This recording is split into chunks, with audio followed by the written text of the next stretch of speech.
지난 시간에는 뭘 했냐면 이제 데이터를 수집하고 약간의 가공을 하는 작업까지 이제 완료를 했습니다. 그래서 오늘은 이제 그 이후네요. 그래서 궁극적인 목표는 베타를 우리가 한번 직접 계산을 해보자. 그리고 그거를 가지고 우리가 뭘 할 수 있느냐, 뭐 이런 예시를 한번 사용을 해보도록 하겠습니다. 그래서 일단 이제 또 초기화가 됐기 때문에 위에 부분은 제가 그냥 순서대로 실행을 해보도록 하겠습니다. 그래서 먼저 데이터를 수집하기 위해서 이제 PyKRX 라이브러리를 이용을 하고, 그리고 요 삼성전자에 대해서 한번 해보겠다. 그래서 자료를 불러오도록 하고, 그 다음에 주가지수를 불러오겠다 라고 했죠. 이거는 그냥 어떤 주가지수가 있느냐 보는 코드였으니까 건너뛰고, 그러면은 코스피라는 종합 주가지수를 기초로 우리가 이 지수를 사용하는 것은 실질적으로 우리나라 주식시장에 있는 전체 모든 주식을 담은 포트폴리오라 동일하다라고 생각을 할 수 있다라고 설명을 드렸습니다. 그래서 이 코스피 지수를 가져오도록 하겠습니다. 그리고 참고로 그냥 편의상 무위험 이자율은 그냥 0이라고 치겠다라고 말씀을 드렸죠. 자, 그 다음에 이 두 가지를 합치는 것, 이게 사실 데이터 분석 작업을 하는 데 있어서 사실은 제가 느끼기에는 지금까지 저도 이제 논문들을 쓰면서 데이터 작업들을 많이 했지만 이게 제일 핵심적인 거예요. 결국 이제 저는 이제 연구자의 입장에서 논문을 쓰는 사람 입장에서는 이제 논문에서는 항상 남이 안 했던 창의적인 뭔가 해야 되는 건데, 창의적인 아이디어라는 것은 사실 복잡하게 생각할 거 없이 그 전까지는 별로 연결이 안 돼 있던 두 개의 개념 A와 B를 연결을 하는 거거든요. 그러면 이제 그거를 연결해서 A가 사실은 우리가 몰랐지만 B에 영향을 미친다, 뭐 이런 걸 분석을 하는 게 논문을 쓰는 거고 연구를 하는 겁니다. 그리고 뭔가 데이터 분석을 해서 의미 있는 결과를 내는 건데, 그러려면은 그 전까지 서로 연결할 생각을 못했던 두 개의 데이터를 연결하는 작업을 해야 됩니다. 그래서 이 데이터를 서로 합치는 작업, 이게 굉장히 중요한 작업이에요. 그래서 사실 아주 간단한 코드지만 우리가 지금의 경우에는 그래도 이미 굉장히 정제가 되어 있는 데이터가 잘 준비가 되어 있는 주가 이런 걸 가지고 하기 때문에 쉽지만, 실제 데이터 분석을 이 현업에서 하려면 이제 비어 있는 거나 아니면 잘 맞지 않는 데이터를 어떻게든 잘 연결을 하는 게 중요하거든요. 그래서 이 데이터를 연결하는 이 부분을 여러분들이 잘 이해를 하시면 좋겠고, 그래서 제가 지난 시간에 이거를 벤 다이어그램처럼 설명을 드렸습니다. 어떻게 하면은 어떤 데이터가 살아남느냐. 자, 이것들을 한번 참고를 해서 한번 각각의 경우를 한번 테스트를 해보면 굉장히 좋을 것 같습니다. 그래서 이제 이 데이터를 합치는 작업을 하도록 하겠다. 자, 여기까지가 지난 시간에 한 그런 작업이 되겠습니다. 자, 이제 오늘 할 거는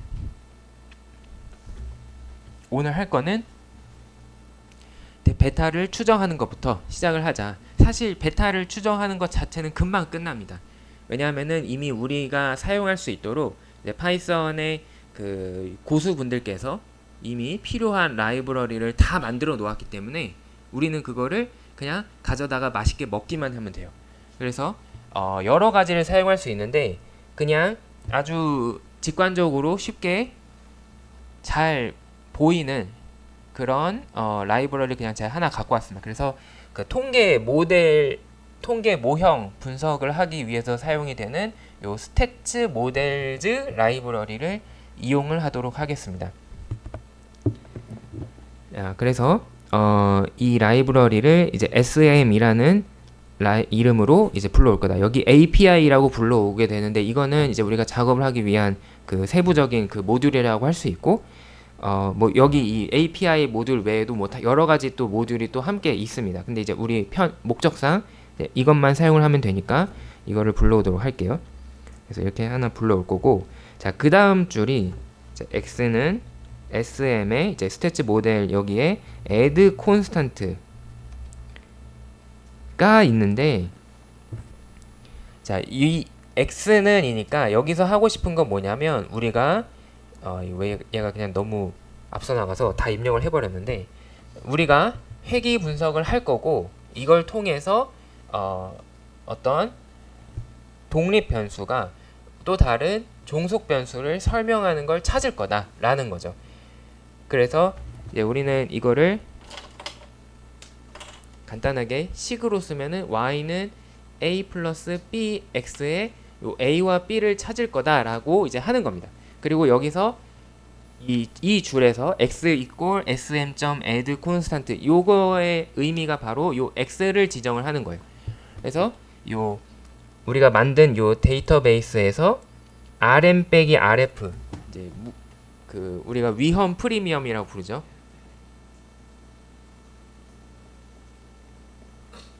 이제 주식 수익률에서 주식 시장 전체 수익률에서 무위험 수익률을 뺀 거. 이거를 RM-RF 해라고 우리가 지정을 해놨고, 그거를 X로 쓸 거다라는 거를 입력을 하는 겁니다. 근데 여기서 그 한 가지 왜 복잡하게 add constant라는 말이 들어갔느냐, 왜 그러냐면 바로 여기에는 사실 곱하기 1 해서 이 부분이 있거든요. 우리가 추정하고 싶은 모델은 그냥 y는 bx가 아니라 y는 ax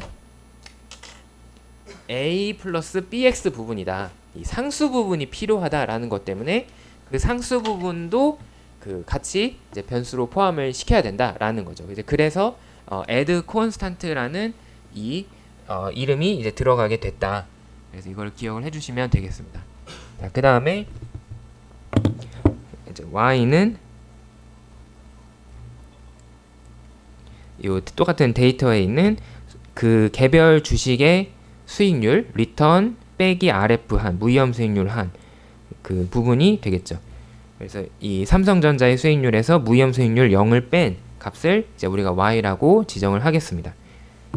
지금 또 까먹으실 수 있으니까 다시 적어드리자면, 우리가 사용하고 싶은 이 모형이 뭐였냐면 CAPM에서 나오는 게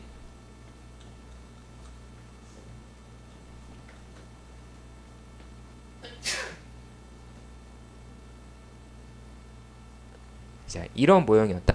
그래서 설명하고 싶은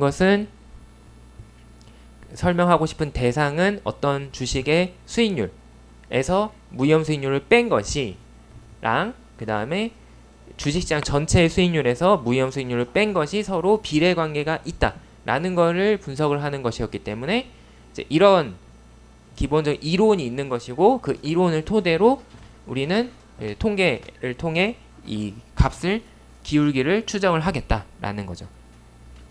자, 그러면 그 다음에 입력을 해야 되는 것은 이거를 회귀 분석을 할 거다. 근데 회귀 분석에서 우리가 기본적으로 사용할 수 있는 가장 쉽고도 강력한 방법이 최소 제곱법이라고 했어요.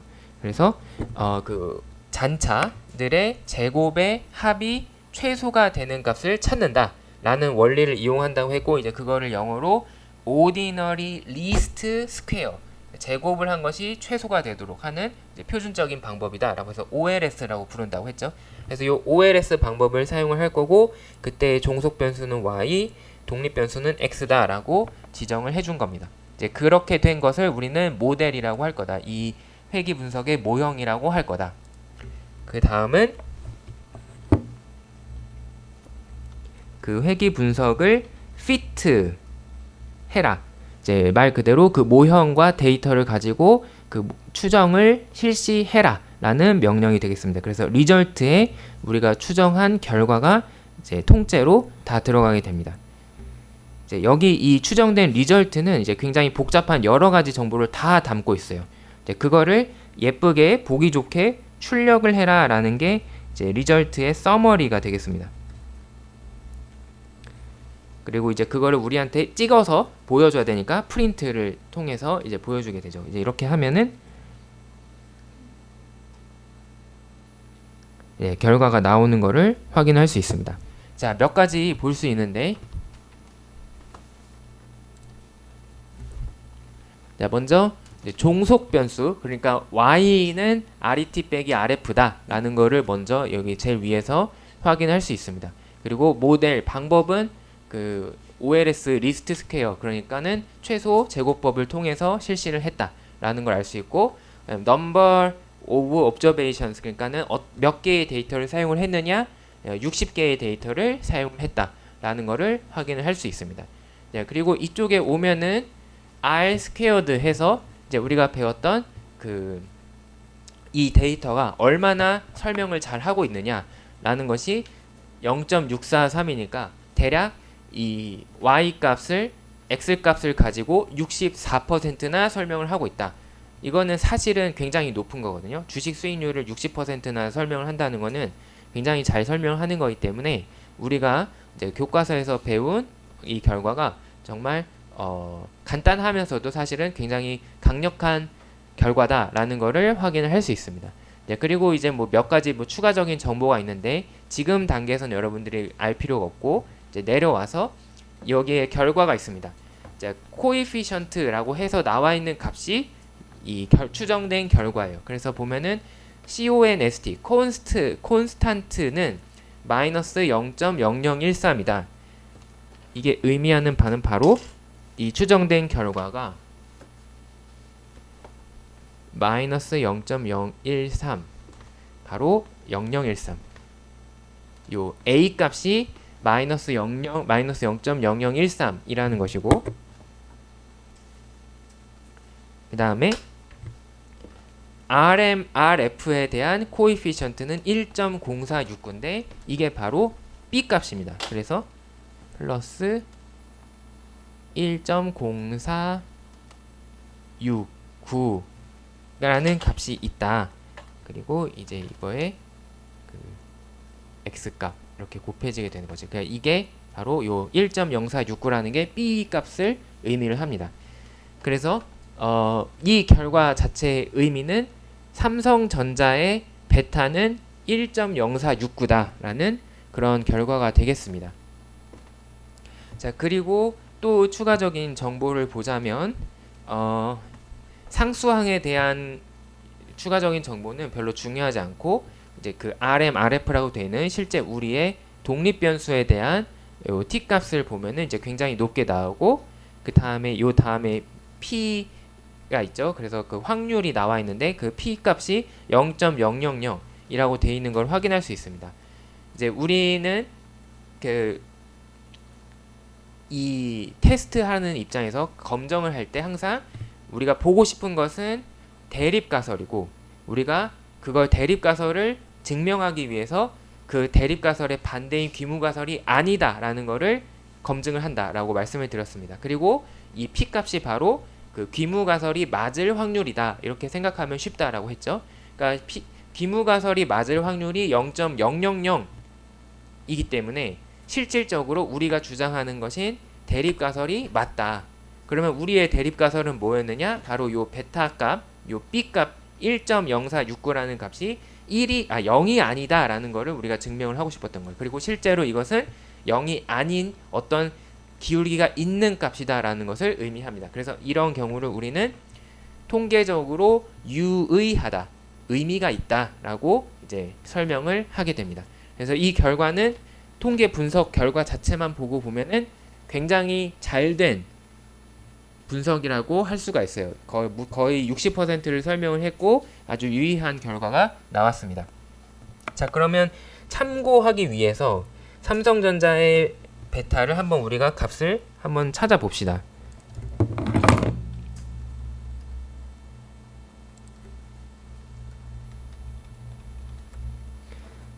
삼성전자의 주식을 우리가 찾아보면은 여기 투자 정보가 있고 내리다 보면은 종목 분석이 있는데, 여기서 보면은 자, 여기 52주 베타가 여기는 1.35 이제 이런 값으로 나오는 걸 확인할 수 있어요. 그래서 아주 큰 차이가 나지는 않는 거를 이제 확인할 수 있습니다.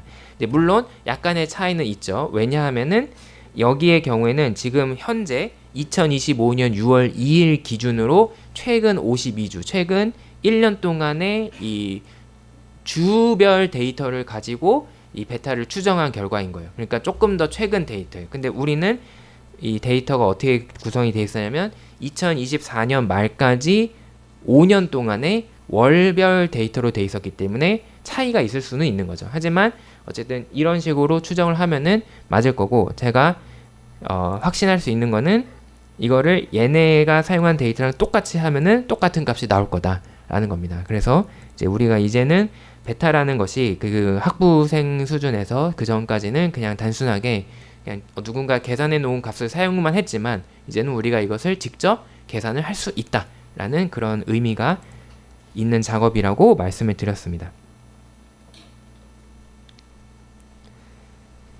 자, 그 다음에 이제 우리가 추정된 결과를 그러면은 한번 그림으로 표현을 해보자. 왜냐하면 회귀 분석이라는 것이 실질적으로는 직선의 그래프를 그리는 것이기 때문에 이제 엑셀에서 추세선을 그리는 거랑 똑같다라고 말씀을 드렸어요. 이제 물론 그 이제 C본 라이브러리를 찾아보면은 이제 회귀 분석을 아예 패키지로 해주는 그런 그래프를 그려주는 것도 있습니다. 하지만 우리가 그 공부하는 그런 목적을 생각했을 때 그거를 직접 한번 그려보자 해서 이제 한번 그려보도록 하겠습니다. 자, 우선 그림을 그걸 그릴 거기 때문에 C본 라이브러리를 가져오고, 그 다음에 뭐 이름을 달거나 뭐 이런 작업을 하기 위해서 이제 이것도 그냥 자연스럽게 따라오게 한다.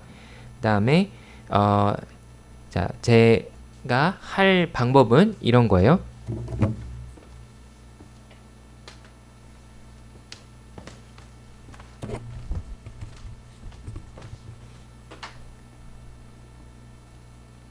자, 저의 목적은 이렇습니다. 그 주식시장 수익률 빼기 그 무위험 수익률을 이제 X축으로 놓고, 그 다음에 이제 삼성전자 빼기 무위험 수익률을 Y로 놓았을 때 이제 실제 데이터는 뭐 요렇게 찍혀 있을 텐데, 우리가 이거를 그래프로 그리고 싶다. 그래서 한 적절한 수준에서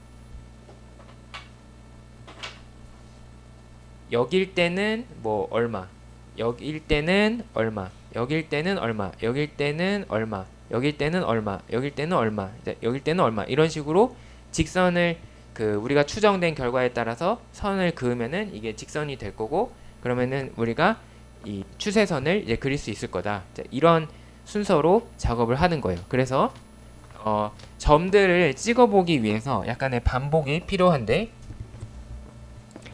1%씩 움직이면서 이제 마이너스 20%에서 이제 플러스 20%까지 각각의 선을 점으로 찍어 보도록 하겠습니다.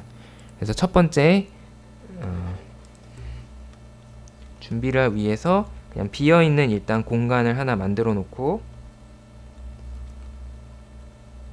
그 다음에 수익률을 마이너스 20부터 20%까지 변화를 시킬 거다. 그리고 그때의 그 X값, 그러니까 주식시장 수익률에서 무위험 수익률을 뺀 값을 요 100분의 I, 그러니까는 100% 단위로 입력을 하는 거죠. 그 다음은 그 계산된 결과를 집어넣을 거다. 자, 근데 여기서 우리가 그러면 계산 결과를 어떻게 집어넣을 거냐? 바로 이 추정된 값에다가 X값을 이제 I로 지금 변화를 시켜가었으니까 여기다가 대입을 해서 계산을 하게 하면은 됩니다. 그러면은 사실은 마이너스 0.0013 더하기 1.0469라는 값을 우리가 직접 타이핑을 해도 되지만, 네, 그러면은 이제 이 소수점 아래에 오차도 있고, 그리고 그렇게 하면은 매번 우리가 이 숫자를 일일이 바꿔야 되는 문제가 있기 때문에 지금 우리가 계산된 결과를 자동으로 가져오도록 이제 컴퓨터 어딘가에 저장되어 있는 이 값을 자동으로 가져오도록 할 거예요. 그걸 하기 위해서 들어가는 코드가 이제 바로 여기에 있습니다. 이 부분인데, 자, 일단 첫 번째, 지금 리절트라는 것은 이제 추정된 결과가 다 들어있다라고 했어요. 이제 그 중에서 그거를 위에서는 우리가 서머리 해서 서머리해서 이제 출력을 한 결과가 이거였죠. 이거는 요약을 해서 보여주는 것이었고, 그럼 이 요약을 할 때 이 값들이 어디에 저장이 돼 있느냐? 네, 그게 저장이 돼 있는 게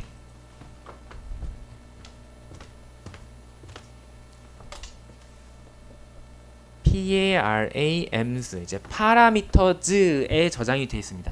왜냐하면은 추정된 요 인자 값들을 이제 저장을 하고 있기 때문에 파라미터라고 저장이 돼 있는 거예요. 그래서 요 리절트의 파라미터의 값을 불러오면은 요 값도 있고 요 값도 있다라는 거죠. 그래서 한번 실제로 테스트 삼아서 출력을 이 위에다가 해보면,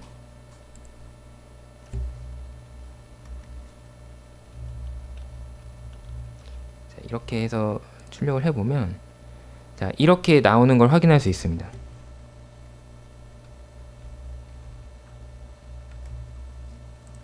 자, 이거는 시리즈라는 이름으로 되어 있고 여기에 값이 두 개가 저장이 되어 있습니다. 근데 어떤 값이 저장이 되어 있냐면 바로 아까 저희가 적었던 0.0013이라는 값과 1.0469라는 값이 더 깊은 소수점까지 0.001258, 1.046884 이렇게 저장이 되어 있는 거죠. 그래서 이 값을 불러와서 이제 사용을 하고 싶은 거예요. 근데 특이한 점은 이 값이 저장이 되어 있는 방식이 그거에 해당되는 그 값 것으로 저장이 되어 있다. 그래서 요 1.0469, 1.046884라는 것은 인덱스가 rm 언더바 rf로 저장이 되어 있고 마이너스 0.001258이라는 값은 인덱스가 const로 저장이 되어 있는 겁니다.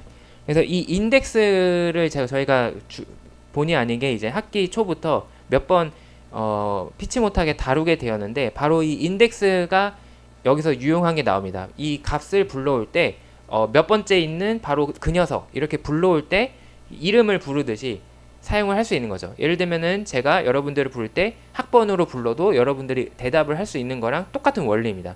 자, 몇 번째 친구 하면은 학번이 누구인 친구 하면은 누군가 네 하겠죠. 그것처럼 마찬가지로 이 인덱스를 사용을 하면은 거기에 있는 값을 사용을 할 수 있다. 그러면은 그 방법을 그걸 어떻게 학번을 부르느냐? 바로 로케이션의 약자인 LOC를 사용을 합니다. 그래서 파라미터 중에서 리절트 파라미터 중에서 로케이션 위치가 콘스트인 애를 불러와라 라고 입력을 하는 거예요. 이제 그러면 여기까지 입력을 한 요 리절트 파람스 록 콘스트 요 값이 바로 마이너스 0.0013을 의미하는 게 되는 겁니다. 그 다음에 이제 곱하기 b를 해야 되니까 똑같은 원리로 result.params.log. 이제 대괄호 열고 rm 언더바 rf로 저장되어 있는 값을 이제 불러오면은 그게 바로 b 값이 되는 거죠. 그래서 1.0469를 불러오게 되고 곱하기 이제 x 값, 그거는 i. 근데 이제 100분율이니까 나누기 100으로 이렇게 하면은 이제 그 수익률이 변하는 거에 대해서 그 변한 이제 y 값을 계산을 해서 저장을 할 수 있을 것이다. 자, 그러면 그 수익률을 마이너스 20부터 20까지 마이너스 20, 마이너스 19, 18, 17 해서 19, 87, 65, 4, 3, 1, 0, 1, 2, 3, 4 해서 20까지 갔으니까 그거를 우리가 사용하기 위해서 데이터 프레임으로 엮어 주겠습니다. 그러면은 데이터 프레임은 이제 이렇게 RET RF라는 애를 RET RF라는 열로 그 다음에 RM RF라는 거를 RM RF 열로 이제 저장을 해라. 그래서 그 추정된 결과니까 estimation 약자 해서 그냥 저는 EST라고 했어요. 그리고 이제 그림을 그릴 건데 이제 다음부터는 그림을 그리기 위해서는 일단 그 위치를 지정을 하고 그러면 점을 찍어 보자. 먼저 찍어야 되는 것은 실제 값.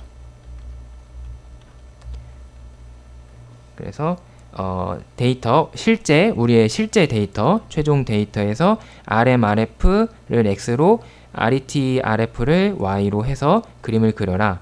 이제 그거는 실제 값이니까 점으로 찍었고 그 다음에 두 번째는 우리의 추정된 값. 그러면 추정된 그 위에서 지금 이 EST 된 데이터를 에스티메이션 된 결과를 똑같은 그 X축과 Y축을 가지고 그림을 그려라 라고 지정을 한 게 되겠습니다. 자, 그 다음에 이제 아래는 이제 여러분들이 아는 건데 그 x축의 이름, y축의 이름, x축의 범위, y축의 범위를 지정을 해서 출력을 해라 라는 거죠. 그래서 이렇게 그림을 그리면 자, 우리가 생각했던 이제 그림이 그려진 거를 확인할 수 있습니다. 그래서 요 x축은 주식시장 전체 수익률, 그러니까 사실 실질적으로는 주가 지수의 수익률에서 무위험 수익률을 뺀 거, 그리고 여기는 삼성전자의 수익률에서 무위험 수익률을 뺀 거를 그림으로 이제 요 점으로 찍은 거죠.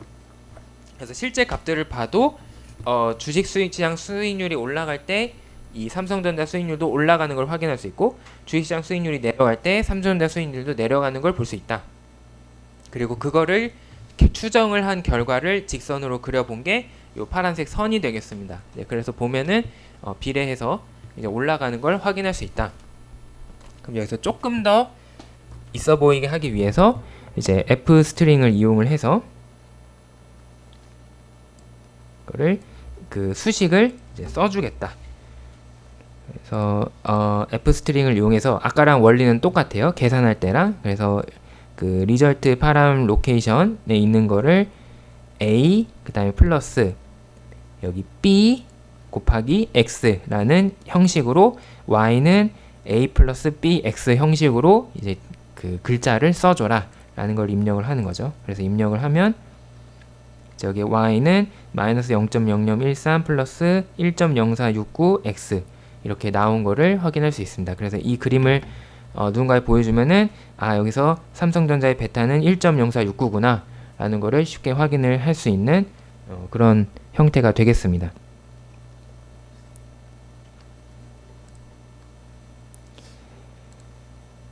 자, 여기까지가 이제 베타를 추정하는 거고, 그러면 이 부분에는 그거를 응용을 해보자 라는 겁니다.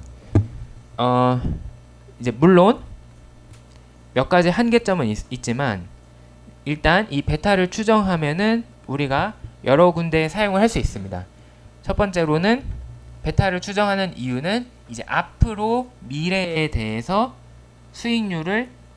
주가 수익률을 생각을 해보자 라는 거죠.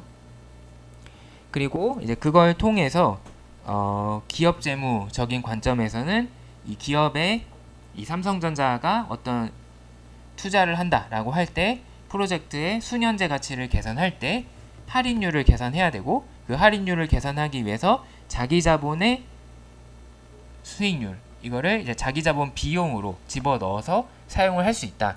이런 관점으로 가게 되고, 그 다음에 투자론 관점에서는 그러면 이 투자에 대한 요구 수익률이 얼마다. 그러면 내가 여기에 얼마를 투자하면 얼마를 벌 걸로 예상을 할 수 있다. 뭐 이런 얘기를 할 수 있게 됩니다. 이제 그리고 그렇다면은 이제 본질적으로 이걸 통해서 주가를 예측을 할 수 있겠죠. 왜냐하면 얼마를 투자했을 때 내가 삼성전자 얼마를 지금 투자하면은 얼마만큼 수익을 낸다라는 거는 이제 미래의 주가가 얼마가 된다는지 아는 것이랑 동일한 것이기 때문에, 그래서 주가를 예측하는 것도 한번 해볼 수 있겠다. 그 과정을 한번 설명을 드리도록 하겠습니다. 이 계산 결과를 방금 위에서는 이제 우리가 조금 더 딥하게 이해해 보기 위해서 그렇게 직접 값을 입력을 해서 계산을 해봤습니다.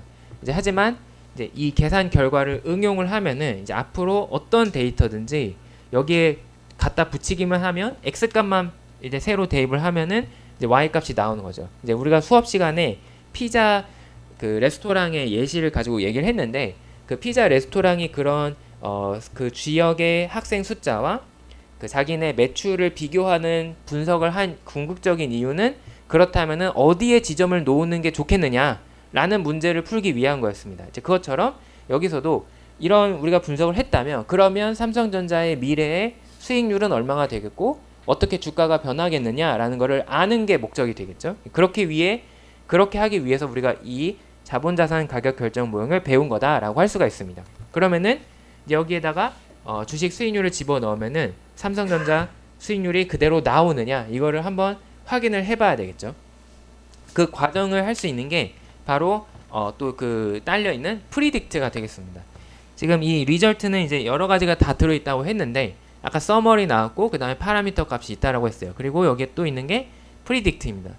요 predict는 말 그대로 그 이제 새로운 값을 x를 집어넣으면 그러면 예상되는 y 값을 얘가 계산을 해주는 그런 함수가 되겠어요.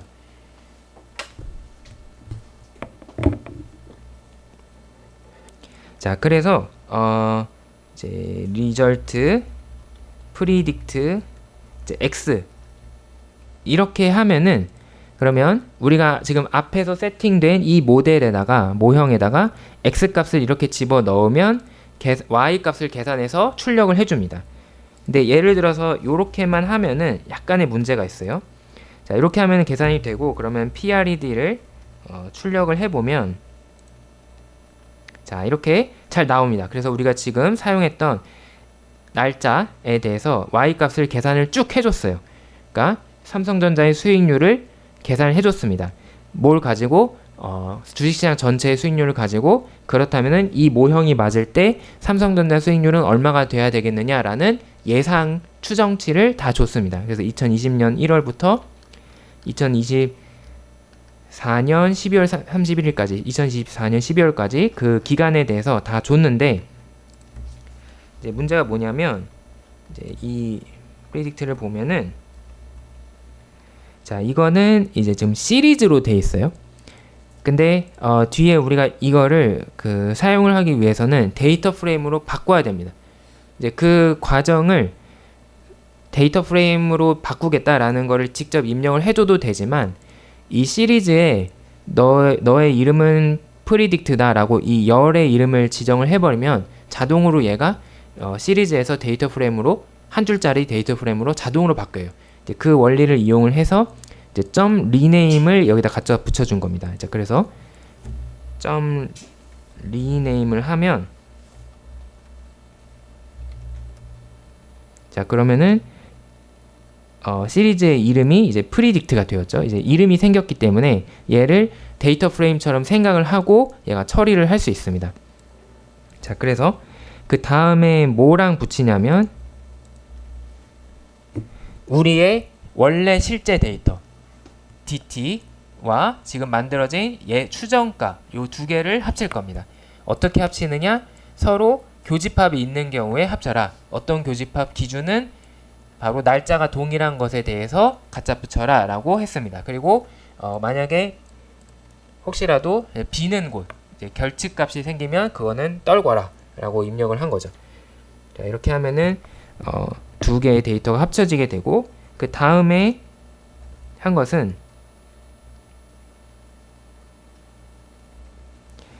우리의 y값은 지금 여기서 우리의 y값은 실제로는 이것이다. 주식시장 수익률에서 무위험 수익률을 뺀 것이죠. 근데 우리가 관심 있는 것은 삼성전자의 수익률이기 때문에 그걸 계산하려면 이 y값에서 무위험 수익률을 다시 거꾸로 더해주는 작업이 한번 필요하게 됩니다.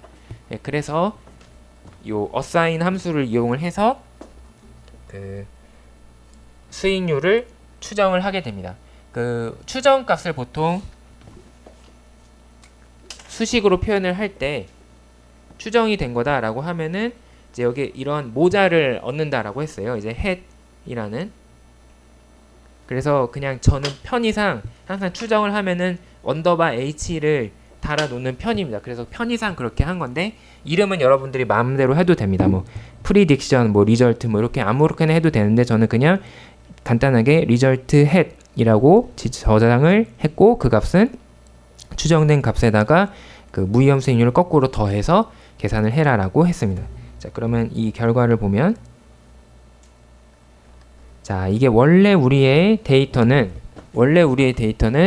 여기서부터 여기까지였어요. 그래서 RET, RM, RF, RET-RF, RM-RF 여기까지 있었는데 지금 갖다 붙임으로써 PRED가 이렇게 따라왔고 거기서 RET 햇을까지 계산을 했다. 그래서 두 개의 데이터가 합쳐져 있는 것을 확인할 수 있습니다.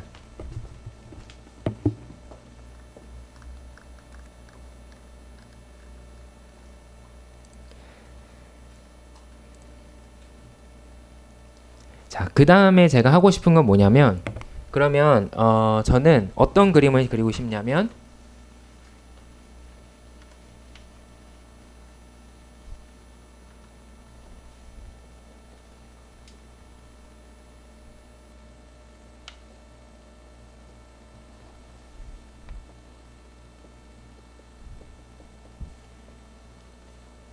이제 날짜에 따라서 삼성전자 주가가 변하는 그래프를 그리고 싶어요. 근데 우리가 가지고 있는 것은 주가가 아니라 수익률이죠. 그래서 우리가 보통 지금까지 통상적으로는 주가에서 수익률을 계산하는 작업을 했지만 이번에는 거꾸로 수익률에서 주가를 계산하는 작업을 할 겁니다.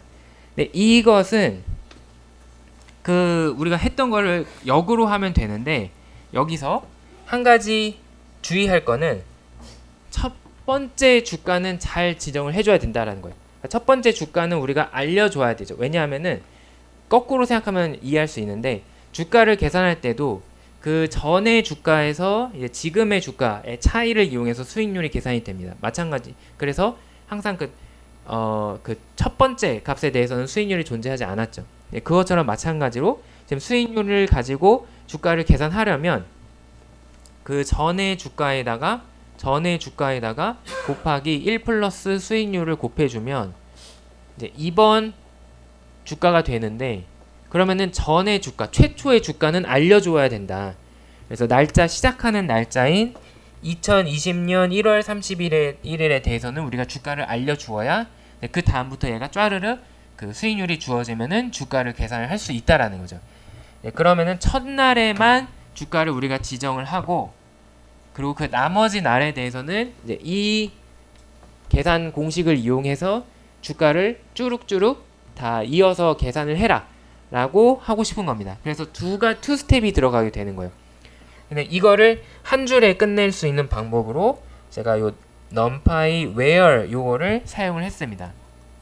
요 numpy에 딸려 있는 where 함수는 일종 그 if else if 조건문이랑 똑같아요. 그래서 조건에 따라서 뭐 이러면 이게 참이면 뭘 하고 거짓이면 다른 뭘 해라 이렇게 지정을 할 수 있습니다.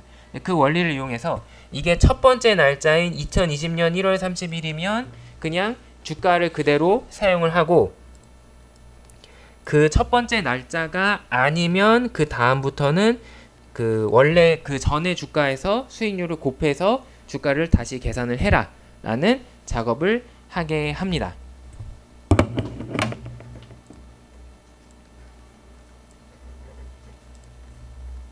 그래서 numpy where과 assign을 같이 써서 이 조건에 따라서 새로운 변수인 close head, 그러니까 종가를 우리가 추정한 결과를 만들게 하는 그런 코드가 되겠습니다.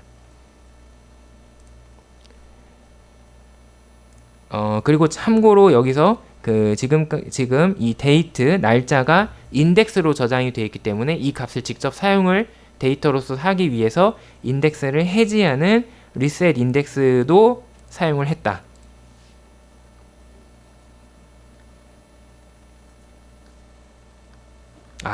죄송해요. 자, 여기서 제가 이래서 이거를 나중에 바꿨었는데 위에 올라가 보면은 저희가 데이터를 합칠 때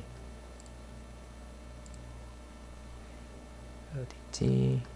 자, 여기 두 개의 데이터를 합칠 때 요 데이터 열 추가하는 요 과정에서 멀지를 할 때 주가 스톡에서는 티커랑 리턴만 골랐고 그다음에 주가 지수에서는 RM과 RF만 골랐습니다. 그래서 지금 실제 데이터에는 주가 값이 들어있지 않은 상황이에요. 근데 그러면은 지금 우리가 작업을 하는 게 성립이 될 수가 없죠. 왜냐하면 주가 데이터가 있어야 이제 비교를 할 수 있으니까. 그래서 여기를 돌아가셔가지고 여기에 이 클로즈 이거 열도 이제 추가를 해주셔야 됩니다. 그래서 이 부분을 제가 그때 고쳐놨었는데 다시 또 초기화가 돼가지고 삭제가 됐어요. 그러면 좀 죄송하지만 번거롭겠지만 다시 순서대로 차근차근 이제 실행을 하면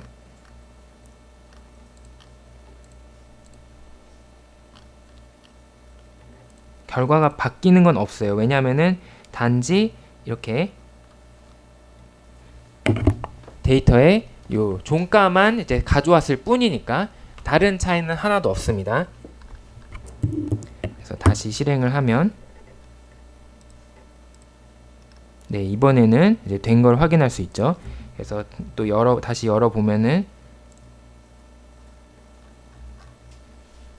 자, 마지막 줄에 그 종가가 이제 중간에 껴 있고 이제 마지막 줄에 이제 새로 만들어진 종가를 우리가 추정한 결과가 들어 있는 걸 확인할 수 있습니다. 그래서 최초의 값인 2020년 1월 30일 여기의 경우에는 이 56400이라는 종가를 그냥 얘가 그대로 56400 갖고 오고 그 다음부터는 여기 주어진 수익률 추정 결과에 따라서 이 수익률을 곱해서 그 다음에 주가를 계산하고 수익률을 곱해서 그 다음에 주가를 계산하고 이 과정이 일어난 거라고 생각할 수 있겠습니다.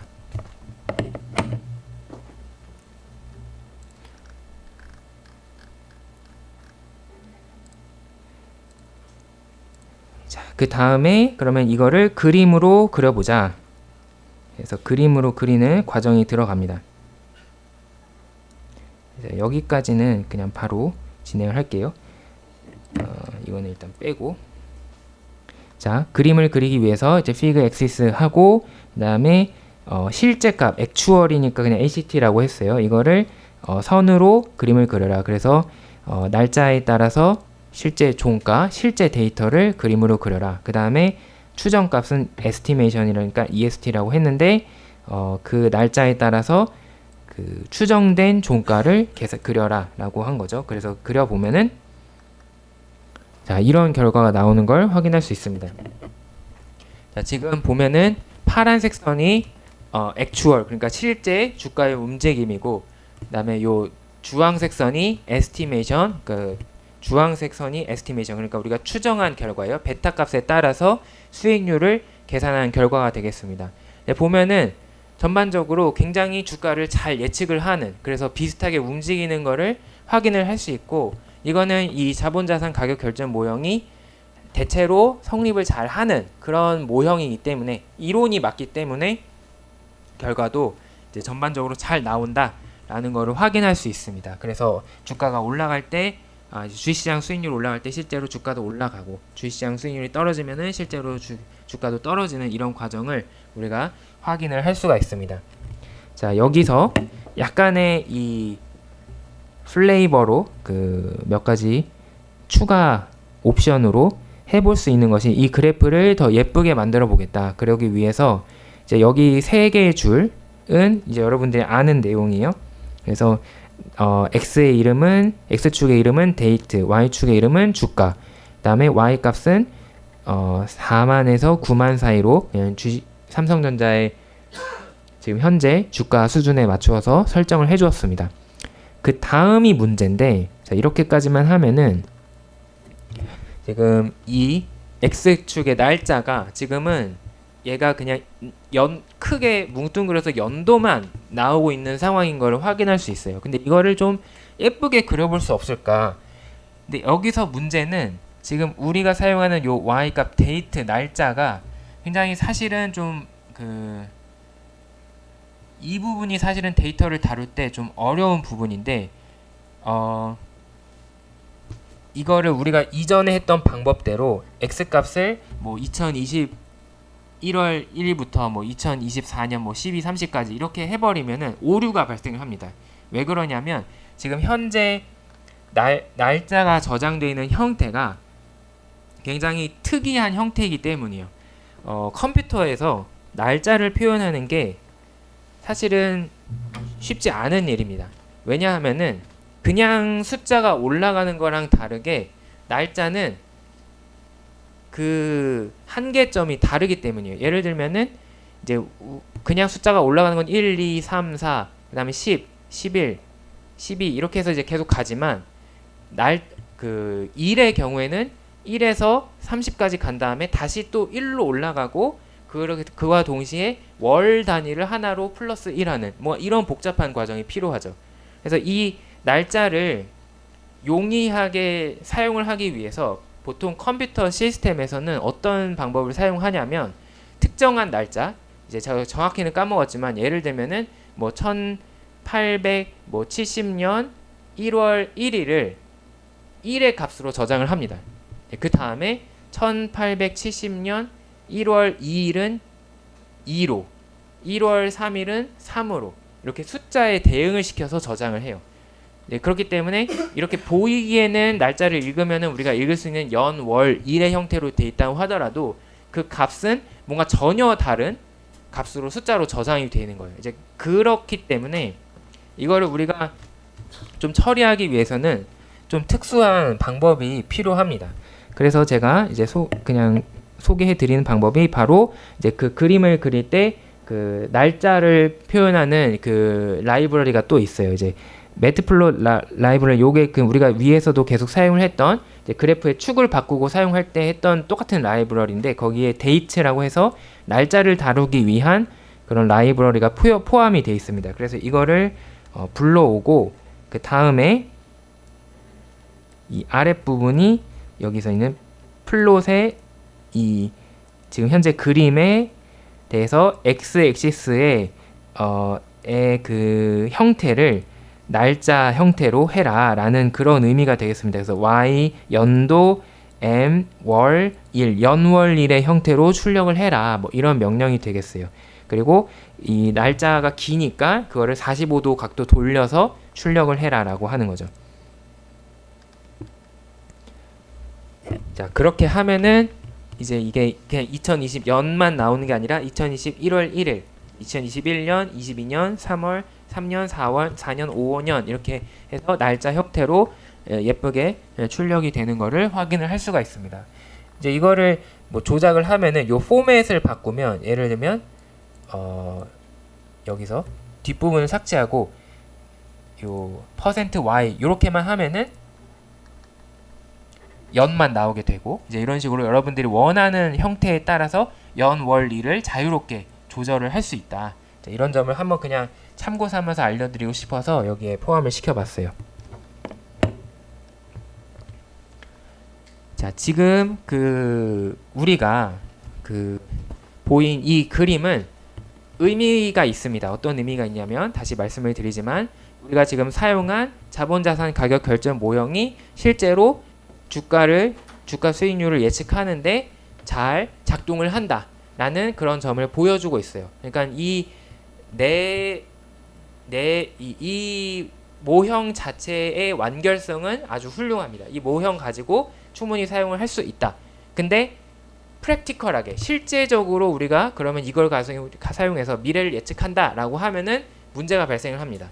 뭐 그러냐면, 지금 우리의 데이터에서는 이미 이제 과거에 발생한 일을 가지고 이것이 이렇게 될 거다라는 것을 통계적으로 추정을 한 거예요. 그러니까 과거의 데이터에 대해서는 이미 잘 맞는다라는 것을 알 수가 있습니다. 하지만 프랙티컬하게 보면은 투자자 입장에서는 그러면 앞으로 다가오지 않은 미래에 대해서 사용을 할 수 있느냐? 없어요. 왜 없느냐? 이 모형을 사용하려면 y는 a 플러스 b x이기 때문에 x가 주어져야 y를 알 수가 있어요. 근데 우리가 주식시장의 수익률이 앞으로 뭐 3개월 뒤에 어떻게 될지 알 수가 없다는 거죠. 그게 문제예요. 그래서 그게 이제 가장 큰 핵심적인 이 자본자산 가격 결정 모형에 대한 비판이에요. 그러니까 들어가는 이 설명 변수, 이 독립 변수 자체가 주식시장에 의해서 결정이 되기 때문에 우리가 이 약간 순환 논리처럼 말이 안 되는 거죠. 주식시장의 수익률을 구하기 위해서 주식시장의 수익률이 필요하다, 이런 논리가 되어버리기 때문에. 그래서 약간의 한계는 있습니다.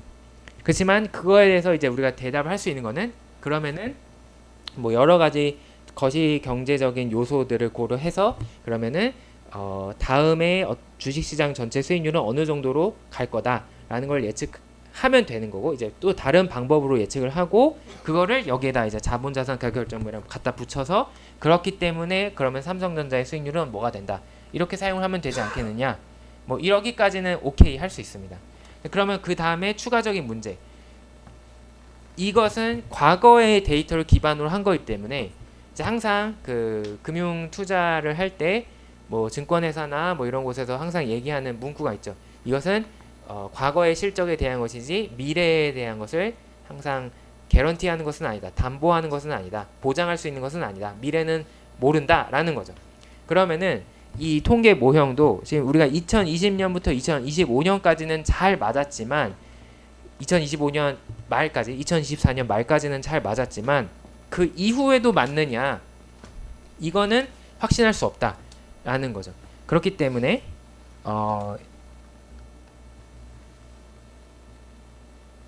이제 실제적으로 조금 더 필요한 작업이 뭐냐면 우리가 추정한 결과가 그러면 이 데이터 밖에서도 똑같이 작동을 하느냐.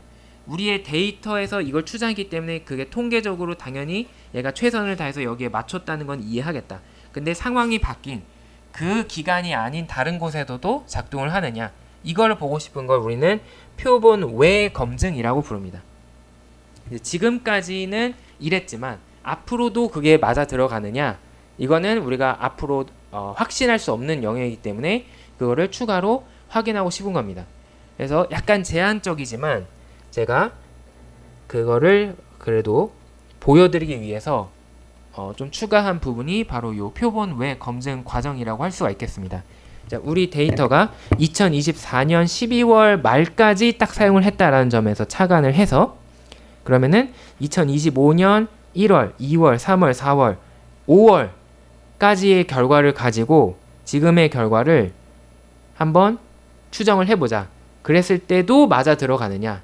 그러면은 그 과거에 이제 만들어진 요 값이 이제 이 지금 그때 기준으로는 몰랐던 최근의 것을 설명을 한다면 우리가 그래도 앞으로도 조금 더 계속 이 설명이 잘 될 가능성이 높다라고 판단을 할 수 있다라는 거죠. 자, 그래서 이 위의 과정을 반복을 하는데 이제 새로운 데이터를 가져옵니다.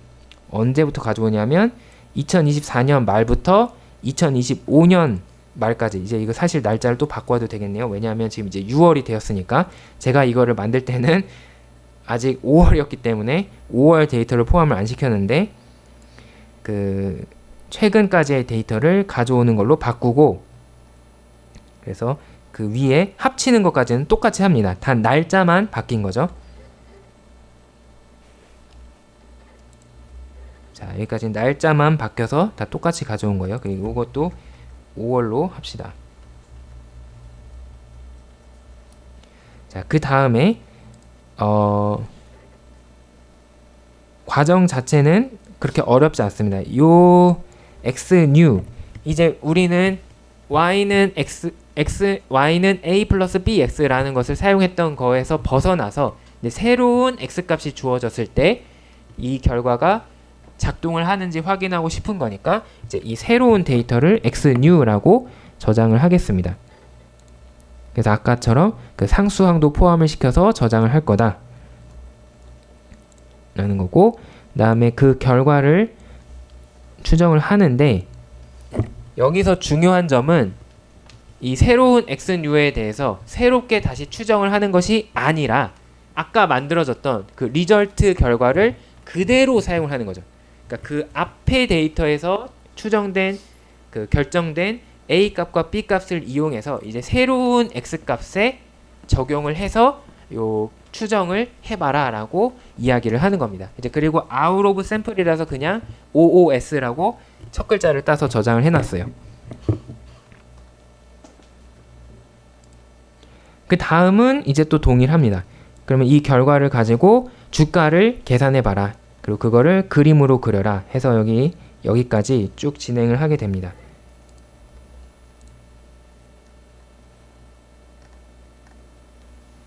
자, 이 결과를 확인할 수 있는데 이제 2025년 이제 2월부터 1월부터 시작했겠죠. 이제부터 좀 최근까지 그 실제 주가인 요 파란색 선과 그리고 요 추정의 결과에 따른 요 주황색 선이 같이 나타나는 걸 확인하고 있는데 이게 뭐 지금은 데이터가 조금 짧기 때문에 우리가 완벽하게 알 수는 없지만 아주 막 엄청나게 벗어나지는 않는 걸 확인할 수 있어요. 약간의 차이는 있지만 그래도 계속 비슷한 흐름으로 가고 있는 걸 확인할 수 있고 이제 우리가 이 기간을 좀 조절을 하면 표본의 기간과 그리고 표본 외의 기간을 좀 조절을 하면은 우리의 모델이 더 잘 맞는지 한번 더 검증을 해볼 수 있겠죠. 그래서 이런 방법을 통해서 우리가 이 실제로 이 통계를 통해 작성된 이 결과가 정말 실제에서 활용이 될 수 있는지 그리고 정말 응용이 가능한 부분인지도 확인을 해볼 수 있겠다.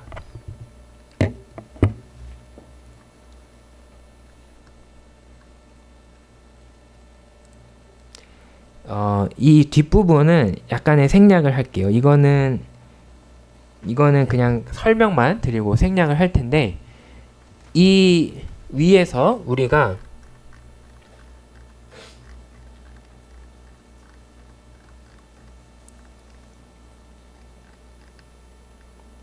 추정을 했을 때 이 결정 계수가 64%다 라는 거를 확인을 했어요. 그러니까 우리 이 표본 내에서는 최소한 y 값에 대해서 x가 64%나 설명을 한다. 아주 좋다 라는 걸 확인했죠.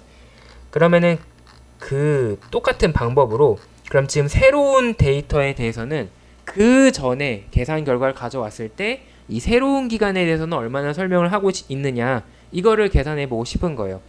이제 그 표본 외에 대한 결정 계수를 계산하는 방법에서 그냥 계산을 할 수가 없습니다. 이거는 그래서 우리가 정의를 그대로 이용을 해야 되는데, 제 강의 자료에 있는 그 총 그 total sum of squares, 그리고 sum of squares residual, 그리고 sum of square errors, 이것들을 각각 계산을 해서 그 비율로서 이제 그 결정 계수를 한번 계산을 해보기 위한 그런 과정이 되겠습니다. 그래서 정의상 결정 계수는 전체 total sum of squares 분의 sum of squares residual 혹은 SST 분의 SSR 혹은 1 빼기 SST 분의 SSE라고 할 수 있기 때문에 사실은 요 식을 더 쓰는 게 정확하긴 한데, 그냥 간단하게 한번 확인해 보는 차원에서 이렇게 계산을 해본 결과입니다. 한번 그냥 이것만 보여드리면,